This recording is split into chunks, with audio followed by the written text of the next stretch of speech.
పితృదేవతల ముక్తి కోసం పరితపిస్తూ వారి వారసులు హిమాలయ పర్వత శ్రేణుల్లో ఉన్న గంగోత్రి నుంచి మొదలయ్యే గంగానది దారి కోసం ఎలా ఎదురు చూస్తున్నారో అలా గౌరవ ప్రధానమంత్రి శ్రీ నరేంద్ర మోదీ గారి రాక కోసం అభివృద్ధి లేక అప్పులతో నలిగిపోతున్న ఆంధ్ర ప్రజానికం, దాష్టీకంతో దోపిడీతోటి నలుగుతున్న ఆంధ్ర ప్రజానికం, అవినీతి అప్రజాస్వామిక విధానాలతో కొట్టమిట్టాడుతున్న ఆంధ్ర ప్రజానికానికి ప్రధానమంత్రి, మన ప్రియతమ ప్రధానమంత్రి శ్రీ నరేంద్ర మోదీ గారి రాక గంగమ్మ తల్లి భూమి మీదకు వచ్చి హిమాలయాల నుంచి భూమి మీదకు వచ్చి ఎలా సేధనిచ్చిందో మన ప్రియతమ గౌరవ ప్రధానమంత్రి శ్రీ మోదీ గారి రాక ఈ ఎన్డీఏ పునర్కలయిక 5 కోట్ల మంది ప్రజలకి ఆనందాన్నిచ్చింది. దేశ ప్రజల ఆశీస్సులతో ముచ్చటగా 3వ ప్రధానమంత్రి అవ్వబోతూ హ్యాట్రిక్ కొట్టబోతున్న శ్రీ మోదీ గారికి ఆంధ్ర రాజ్య ప్రజల తరపు నుంచి ఎన్డీఏ కూటమిలో భాగస్వామ్యమైన 3 పార్టీలు భారతీయ జనతా పార్టీ, తెలుగుదేశం, జనసేన తరపు నుంచి శ్రీ నరేంద్ర మోదీ గారికి ఘన స్వాగతం పలుకుతూ హృదయపూర్వక నమస్కారాలు తెలియజేస్తున్నాను. 2014లో తిరుపతి బాలాజీ వెంకటేశ్వర స్వామి సాక్షిగా ఈ పొత్తు మొదలైంది. ఈ రోజున ఇక్కడ 2024లో బెజవాడ కనకదుర్గమ్మ సాక్షిగా ఈ పొత్తు వేరే రూపం తీసుకోబోతుంది. దుర్గమ్మ తల్లి స్వయంగా ఆశీర్వదిస్తుంది. ఇక్కడ ఆంధ్ర రాజధానికి అమరావతి దేదీప్యమానంగా వెలగాలని, దానికి నేను అండగా ఉన్నానని మోదీ గారు మరీ వచ్చారు ఇక్కడికి. ఒక్కసారి మన కోసం వచ్చిన మోదీ గారికి, మన కష్టాలకు భుజం కాయడానికి వచ్చిన మోదీ గారికి, 5 కోట్ల మంది ప్రజల కోసం నేను ఉన్నానని చెప్పి వచ్చిన మోదీ గారికి ఒక్కసారి బలంగా కరతాళ ధ్వనులతో ఘన స్వాగతం పలుకుదాం.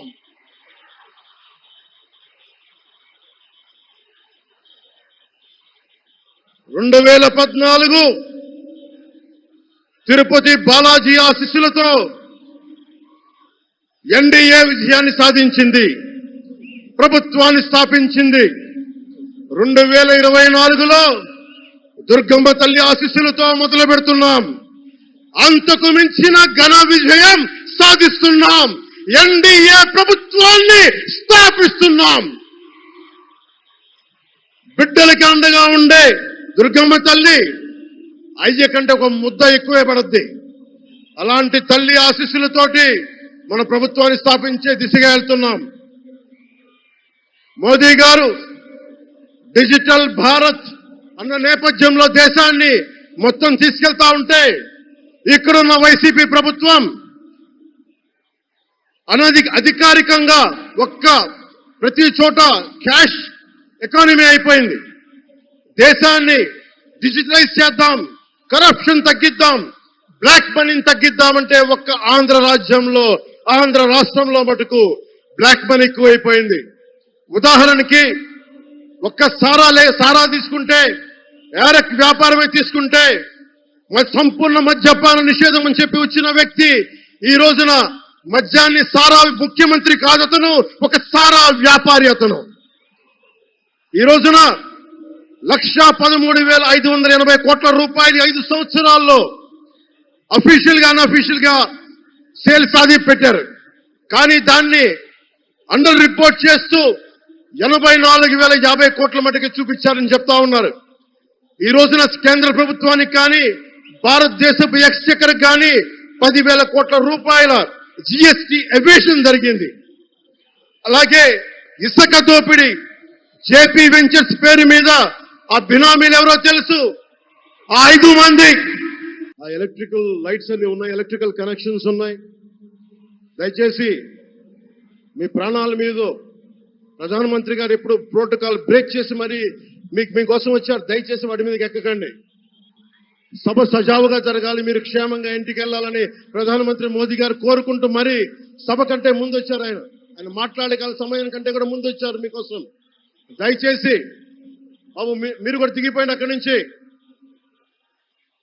ఆ టవర్ నుంచి దిగిపోమ్మా. నువ్వు కూడా దిగిపో, 6 నుంచి ఒక్క దిగిపో, దిగిపో దిగిపో దిగాలి దిగాలి.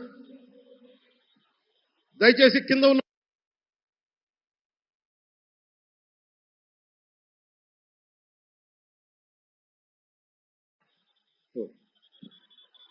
చుట్టుపక్కల ఎవరైనా టవర్స్ మీద ఎక్కుతాను దయచేసి డిస్కరేజ్ చేయండి. జేపీ వెంచర్స్ పేరు మీద జగన్ బినామీలు దాదాపు 40,000 కోట్ల స్కామ్ ఇసుక దోచేశారు. అందరూ అడిగిన వాళ్ళని, కిషన్ అనే రిపోర్టర్ని చిత్తూరులో చంపేశారు. ఇక లా అండ్ ఆర్డర్ దృష్టికి వస్తే ఆంధ్రప్రదేశ్ హైయెస్ట్ గాంజా క్యాపిటల్ అయిపోయింది. New drug capital of India అయిపోయింది ఆంధ్రప్రదేశ్. రాజ్యసభ హోంశాఖ సహాయ మంత్రి శ్రీ అజయ్ కుమార్ మిశ్రా గారు 2019 ఒక ప్రశ్నకి సమాధానంగా 2019-2021లో 30,196 ఆడవాళ్లు అదృశ్యమయ్యారని చెప్పి స్వయాన రిపోర్ట్ చేశారు. 7,918 మంది 18 ఏళ్ల లోపు యువతులు, 22,278 మంది 18 ఏళ్ల దాటిన యువతులు. దీనికి ఒక్క స్పందన లేదు ఈ ప్రభుత్వం నుంచి. ఒకవైపు ఆత్మనిర్భర్ భారత్ గా, సెల్ఫ్ రిలయంట్ భారత్ గా ఎక్కడి నుంచో విదేశాల నుంచి వచ్చిన సంస్థలు భారతదేశానికి వస్తుంటే ఆంధ్రప్రదేశ్కి రావాల్సిన సంస్థలు పారిపోతా ఉన్నాయి. 2,200 కోట్ల పెట్టుబడితో సంస్థ హైదరాబాద్ తరలిపోయింది. Amar Raja, Franklin Templeton, Reliance electric unit ఇవన్నీ ఈ రోజు వెళ్ళిపోయినాయి ఆంధ్రప్రదేశ్ నుంచి. పారిశ్రామిక ప్రగతి ఒకప్పుడు 2019లో 10%, 10.24% ఉండగా ఈ రోజున, దయచేసి మీరు అందరూ మైక్ సెట్ మీద పడకుండా దూరంగా వెళ్ళండి. అందరూ దయచేసి మీ ఉత్సాహం రాష్ట్రం వైపు చూపించండి, దేశం వైపు చూపించండి. మైక్ సెట్ మీద పడితే మనకి మాట్లాడటానికి ప్రధానమంత్రి గారు విలువైన మెసేజ్ ఇస్తారు. దానికోసం మైక్ మీద పడకుండా, కన్సోల్ మీద పడకుండా దయచేసి అందరూ అక్కడున్న యువకులు అందరూ దయచేసి ఒత్తిడి చేయకుండా వెనక్కి వెళ్ళండి. ఆంధ్రప్రదేశ్ నెగిటివ్ గ్రోత్ పోతా ఉంది. మా మీద తెలుసు, వైజాగ్లో ఇన్సిడెంట్లు కానీ ప్రతిపక్ష నాయకుల మీద ఎలాంటి దాడులు చేశారో, బీజేపీ కార్యకర్తల్ని పొట్టల్లో కత్తులు గుచ్చి పేగులు బయటికి తీశారు వైసీపీ నాయకులు. వైఎస్ వివేకానంద రెడ్డి గారిని మర్డర్ చేయించిన ప్రభుత్వం ఇది. సిబిఎన్ గారిని ఇబ్బంది పెట్టిన ప్రభుత్వం అరెస్ట్ చేసి నన్ను స్వయాన అనేక పర్యాయాలు అడ్డుకున్న ప్రభుత్వం ఇది. ఈ ప్రభుత్వం పోవాలి. ఈ ప్రభుత్వం పోవాలంటే ఒకటే, డబ్బులు పెరిగిపోయిన జగన్ కి ఎవరు అడ్డు ఆపు లేరు, నేను ఏదైనా చేయగలను అనుకుంటున్నాడు. రావణాసురుడు కూడా ఒకటే అనుకున్నాడు, నా చుట్టూ బంగారంతో కట్టిన లంక ఉంది, వజ్రాలతో వైడూర్యాలతో ఉన్న పుష్పక విమానం ఉంది, ధీరులు సూరులు మంది మార్బలం ఉన్నారు అనుకున్నాడు. నన్నేం చేయగలడు అనుకున్నాడు. నార చీర కట్టుకొని నేల మీద నిలబడి శ్రీరాముడు బాణంతో చంపేశాడు. రాష్ట్రాన్ని రావణ కాస్తం చేసిన అయోధ్యకే రాముణ్ణి తీసుకొచ్చిన శ్రీ మోదీ గారు ఇక్కడ ఉంటే, రాష్ట్రాన్ని రావణ కాస్తం చేసిన చిటికిని వేలంత రావణాసురుణ్ణి తీసేయడం అంత కష్టమా?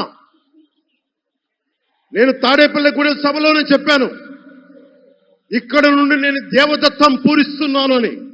అర్జునుడు పూరించిన శంఖం దేవదత్తం అంటే, నేను దేవదత్తం అన్నాను కానీ పాంచజన్యం అనలేదు. అది పూరించాల్సింది ద్వారకలో ఉన్న శ్రీకృష్ణుడే. అక్కడి నుండే మోదీ గారు పాంచజన్యాన్ని వచ్చిన మోదీ గారు, గుజరాత్ ద్వారక నుంచి వచ్చిన శ్రీ మోదీ గారు ఈ కురుక్షేత్ర యుద్ధం కోసం పాంచజన్యాన్ని పూరిస్తారు. ఇక్కడ జరగబోయే ఎన్నికల కురుక్షేత్రం, ఈ యుద్ధం ఫలితం ధర్మందే విజయం, పొత్తుదే గెలుపు, కూటమిదే పీఠం. ధర్మందే విజయం, పొత్తుదే గెలుపు, కూటమిదే పీఠం. జై హింద్.